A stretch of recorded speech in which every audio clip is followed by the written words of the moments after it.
sure you want to do this? Hey guys, Society Reviews here with my review of the film Aliens Romulus. If I told you there have been 7 Alien movies up to this point, you would have to stop to try to remember at least 4 of them. A sci-fi franchise that started all the way back in 1979 with Ridley Scott at the helm still has a major cultural presence to this very day.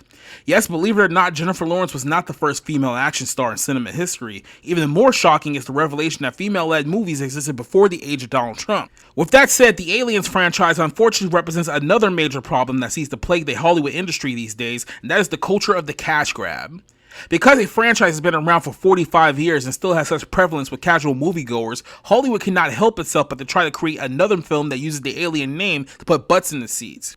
Over the last decade, we have seen 20th Century Studios, now under the control of Disney, try to resurrect and move the Aliens franchise in a new direction. In 2012, audiences were given the film Prometheus, which is a movie that attempted to explain the origins of the iconic xenomorphic creatures that audiences love. A follow-up to that movie was done just a couple of years later called Alien Covenant, a film that attempted to showcase more of the homicidal black alien creatures while keeping things in line with his new direction creatively. This time around, we're getting yet another new direction for the Aliens franchise, as Aliens Romulus takes us back to the timeline between the first 2 movies and gives us an immediate aftermath through the lens of new characters.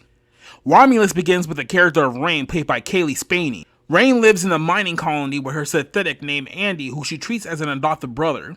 After realizing that Rain is never going to be able to work off her debt, which leads her to abandon the colony altogether for something better, she rendezvous with a group of friends who decide they're going to ransack an abandoned space station in the outskirts of the planet that will hopefully give them the supplies that they need to escape to a better place.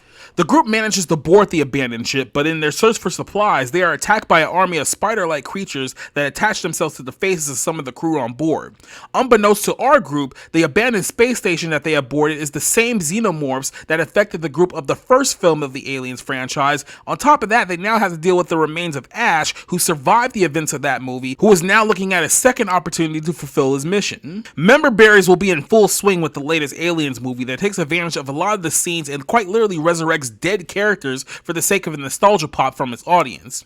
The film recreates multiple sets from the first movie to give audiences the feel that they're right back in that first film, similar to a DLC that serves as an extra chapter to a popular video game. The film even went as far to use the likeness of Ian Holm, who died 4 years ago, yet through the use of VFX and AI is brought back to life in this movie to once again serve as the de facto villain.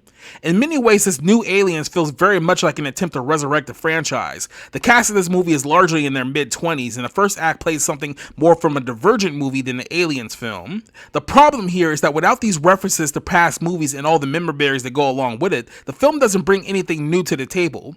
Cailee Spaeny is a far cry from Sigourney Weaver in size, stature, and talent. David Johnson, who plays the android Andy in the film, plays his role more like a mentally challenged individual than an artificial intelligence. Nobody else in the film has much of a presence to talk about, with the exception of actress Isabella Merced, who finds herself in the role of yet another woman who is used as a vehicle to combine the alien race with humanity once again.